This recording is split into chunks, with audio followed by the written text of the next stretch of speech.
Oke, kita mulai. Assalamualaikum warahmatullahi wabarakatuh. Kita lanjutkan pembahasan tentang studi farmakoepidemiologi. Kali ini kita akan bahas tentang dua metode studi farmakoepidemiologi yang merupakan, kalau saya bilang, metode hybrid gitu ya. Jadi gabungan antara beberapa metode gitu, yang mana kadang metode-metode konvensional seperti yang kita ketahui sebelumnya ada cohort study, ada case control study, atau cross-sectional study, itu kadang tidak bisa dilakukan gitu karena ada beberapa alasan teknis. Nah, di sini gitu ada beberapa solusi, salah satunya ya ini, salah duanya adalah nested case control study dan juga case cohort. Itu akan seperti apa akan kita bahas. Ada beberapa ya latar belakangnya itu tadi. Oke, untuk pertama kita bahas tentang nested case control, atau dalam bahasa Indonesianya adalah kasus kontrol yang disarankan gitu ya. Maksudnya gimana?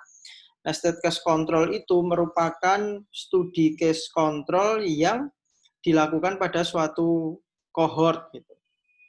Nah, interpretasi cohort sendiri itu adalah bisa merupakan studi cohort atau bisa juga suatu populasi tertentu gitu, yang mana mempunyai karakteristik yang sama. Itu namanya cohort seperti itu.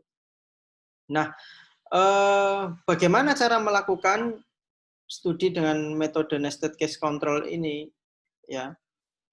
Yang pertama adalah kita melakukan studi ini di dalam studi cohort gitu ya. Jadi cohortnya itu sudah ada ya.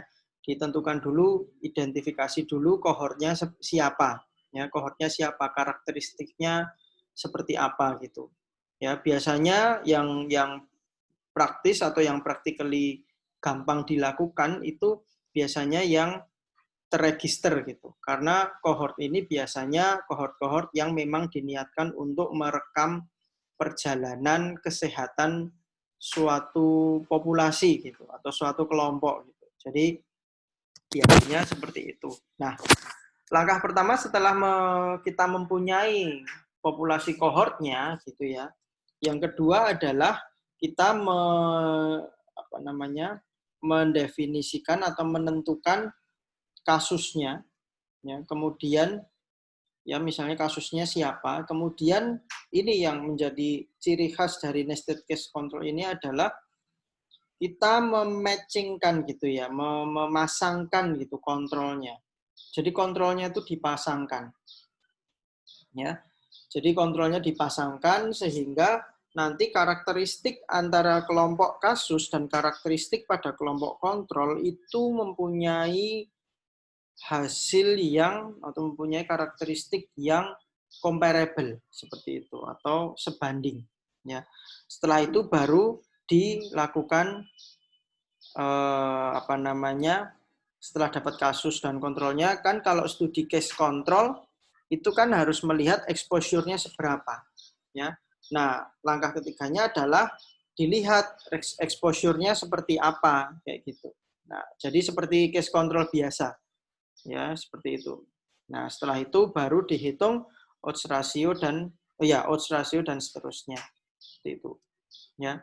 Contohnya ini mengenai hubungan antara kadar kadar kolesterol dengan kanker kolon ya. Seperti itu. Bagaimana? Ya, contohnya kohortnya adalah pasien-pasien yang punya data kolesterol level ya di suatu rumah sakit atau di suatu daerah seperti itu. Jadi penelitiannya ini ya, referensinya di belakang,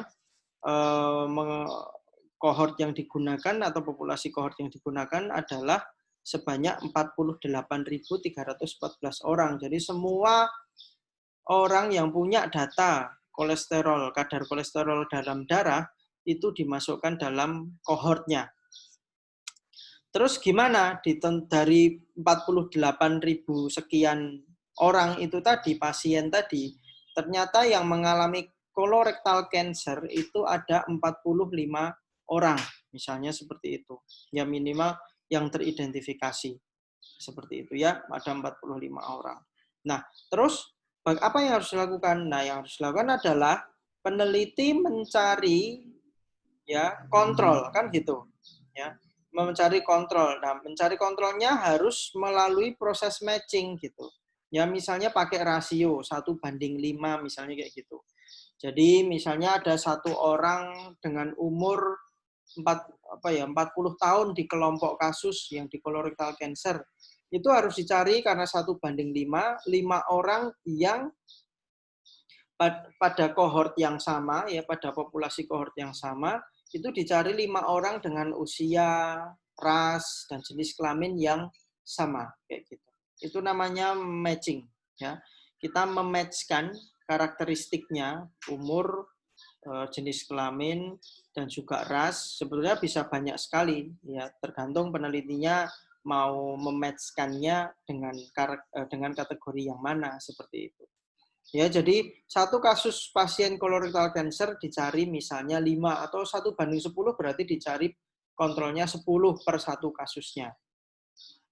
Nah, pada studi contoh ini pasien colorectal cancer-nya ada 45, yang kontrolnya itu diambil sebanyak 1.225. Seperti itu. Nah, setelah dapat berarti kan total ada 1.270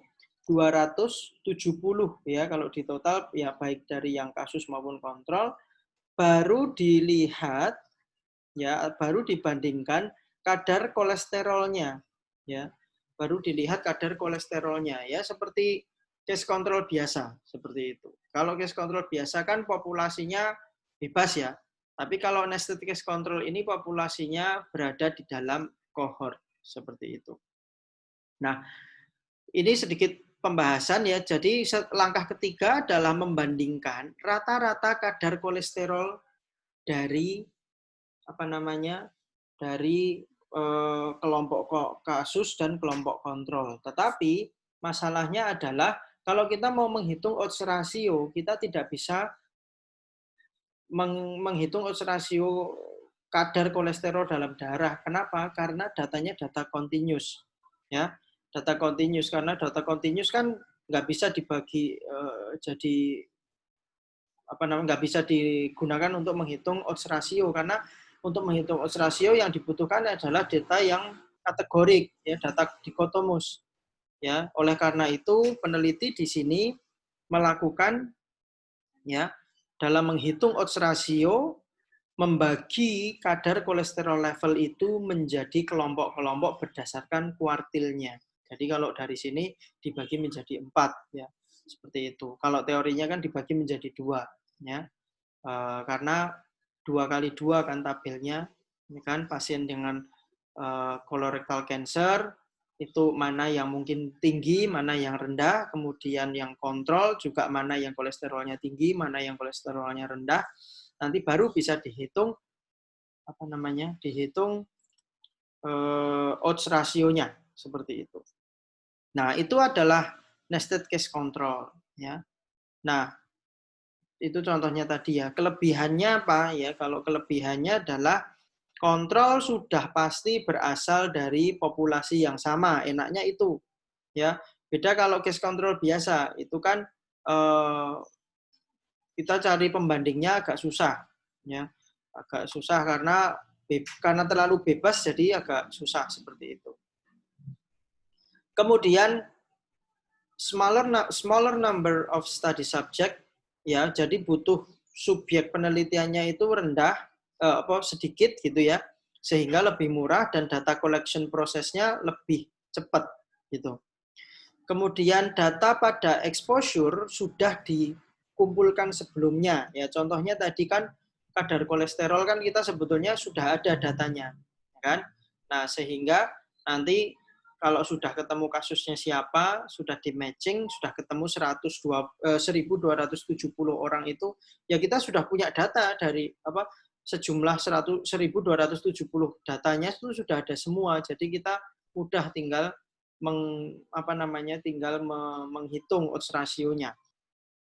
Nah, oleh karena itu ini juga keuntungannya karena datanya sudah ada di masa lalu gitu, sehingga pengaruh waktu, variabel waktu itu jadi bisa dijelaskan gitu ya. Maksudnya untuk mendapatkan outcome berupa kanker itu kalau misalnya kolesterol level ya jangan pengukuran kolesterol levelnya ya jangan saat pasiennya diagnosis, tetapi harusnya jauh sebelum pasien mengalami atau didiagnosis menderita penyakit seperti itu.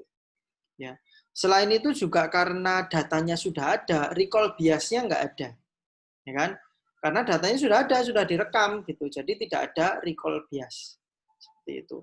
Nah, kemudian multivariat analisis menggunakan teknik yang standar dengan software yang sederhana itu bisa karena apa? Yaitu tadi bias confounding sudah bisa diminimalisir. Ya, nah itu seperti itu kelebihan dari metode ini.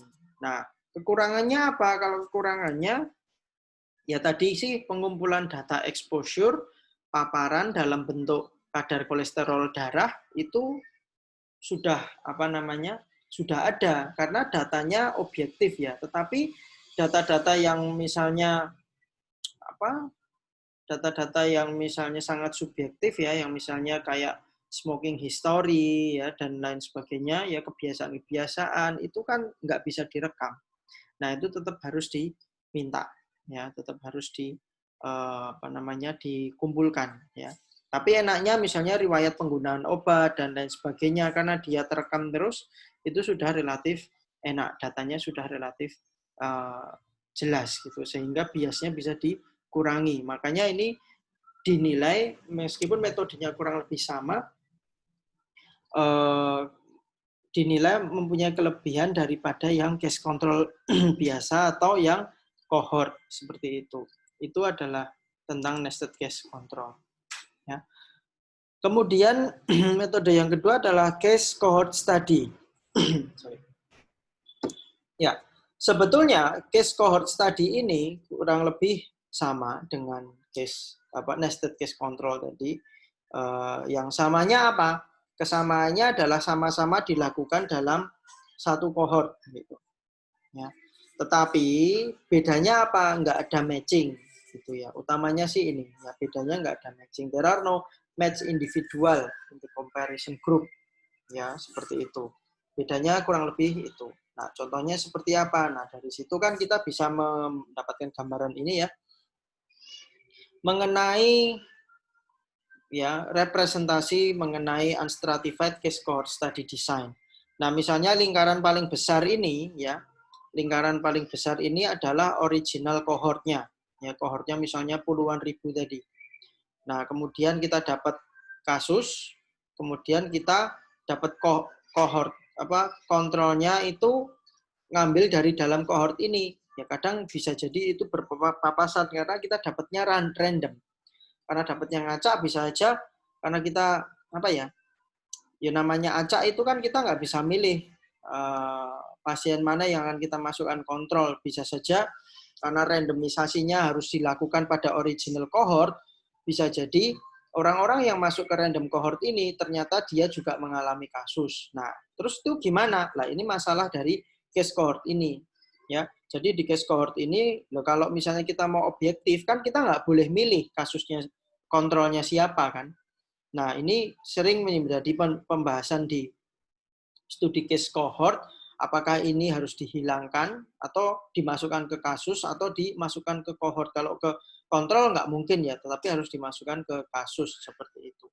Nah, itu punya kelebihan kekurangan. Apakah yang potongan ini dimasukkan ke kasus atau dieksklusi itu ada perdebatan gitu. Tapi lebih amannya kalau melakukan analisis bisa dilakukan dua-duanya. Ya, jadi kalau yang berpotongan ini dimasukkan ke kasus ketemu OR-nya berapa, kalau ini dikeluarkan ketemu OR-nya berapa, misalnya seperti itu. Jadi ada solusinya seperti itu.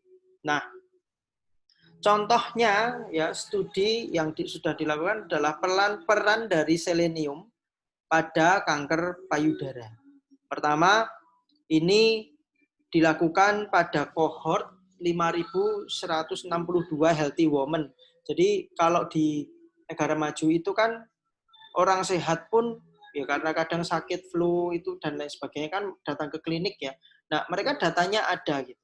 Nah, kebetulan untuk proyek yang lain gitu ya, untuk studi yang lain itu ada 5.162 wanita sehat yang diambil darahnya. Seperti itu. Terus bagaimana?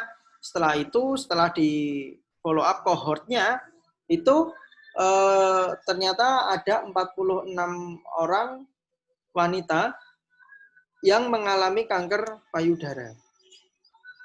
Seperti itu. Nah, setelah itu kontrolnya dipilih secara acak gitu. Dapat 138. Nah, dalam studi ini tidak dijelaskan apakah ada perpotongan apa tidak ya. Tetapi yang ingin saya tekankan adalah bahwa kontrolnya itu dipilih secara random, berbeda dengan nested case control tadi. Nah, terus langkah ketiga, ya kan kita sudah punya atau studi itu sudah punya sampel darahnya. Padahal studinya ingin melihat pengaruh selenium saja kayak gitu. Nah, oleh karena itu dari sampel darah yang sudah ada dilakukan analisis untuk mengukur kadar selenium, tetapi hanya pada 84 orang saja gitu.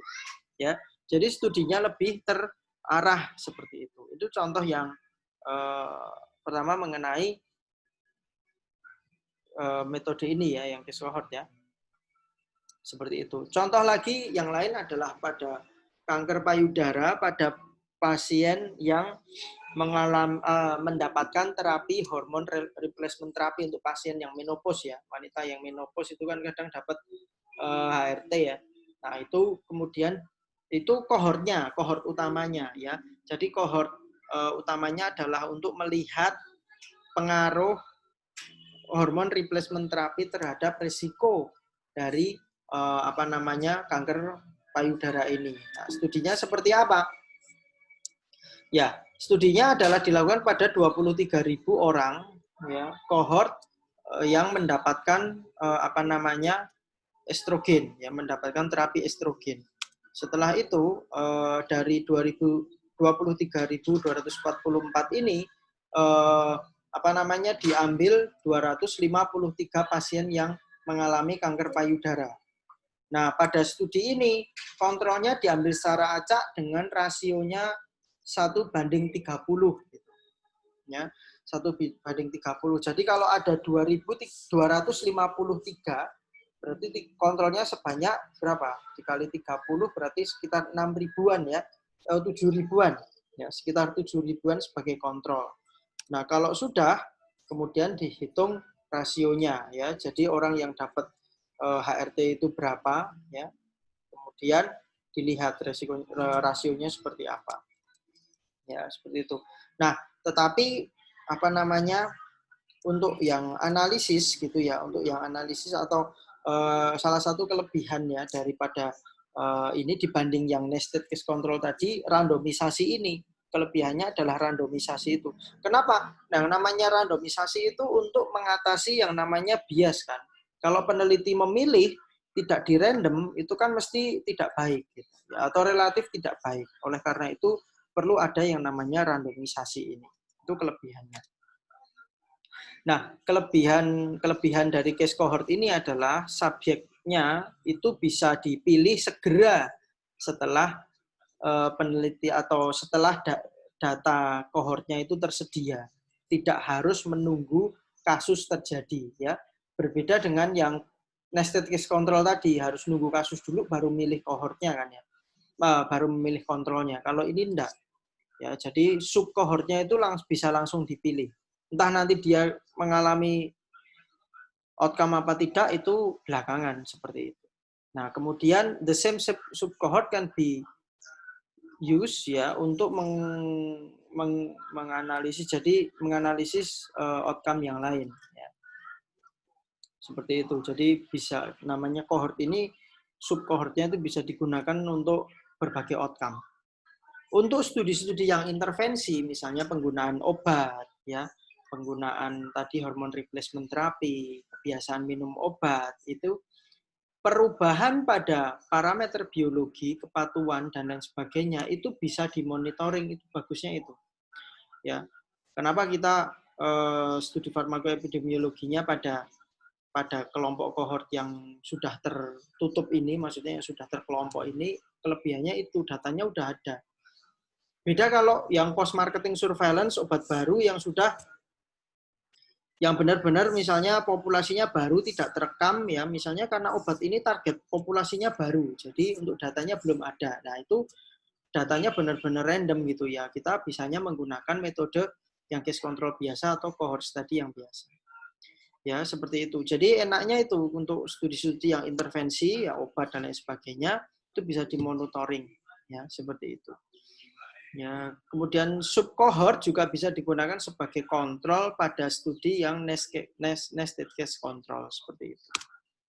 Nah, itu adalah penjelasan tentang nested case control juga case cohort ya, yang merupakan metode lanjutan dari metode penelitian farmakoepidemiologi yang dasar ya, di mana ketika kita ingin mendapatkan hasil yang lebih bagus, kita harus tahu, kita harus bisa memilih metode yang sesuai dengan permasalahan itu yang mana. Nah, kuncinya kan di situ, kita mempelajari metode-metode ini. Nah, oleh karena itu, berdasarkan banyaknya kelebihan-kelebihan yang dimiliki oleh kedua metode tadi, memang ini kalau bisa dilakukan menggunakan metode yang nested case control maupun case cohort. Tetapi kalau Anda cermati tadi, ya dari beberapa contoh, 3 contoh, itu ketiganya mempunyai sesuatu di awal yang merupakan database yang cukup besar. Ya, jadi misalnya tadi sampelnya, database-nya itu bisa sampai puluhan ribu, misalnya seperti itu. Wah, itu luar biasa. Ya kan? Nah, itu sangat menguntungkan gitu ya. Tetapi kan itu berarti ada usaha yang khusus seperti itu. Ya, yang harus dilakukan untuk bisa melakukan nested case control maupun yang case cohort ya, seperti itu. Nah, itu kelebihan dari kelebihan atau dari studi-studi tambahan tadi, metodenya ada tambah lagi ya, ada 2, jadi nanti Anda bisa memperkaya pengetahuannya bahwa studi farmakoepidemiologi itu tidak hanya yang biasanya diumumkan atau biasanya dijelaskan, tetapi ada beberapa studi yang lanjutan yang mempunyai kelebihan-kelebihan tertentu. Ya, itu sedikit dari saya ya. Nanti kita lanjutkan dengan diskusi. Ini adalah referensi yang saya gunakan untuk tadi sebagai contoh kasus ya. Seperti itu. Terima kasih. Assalamualaikum warahmatullahi wabarakatuh. Oke.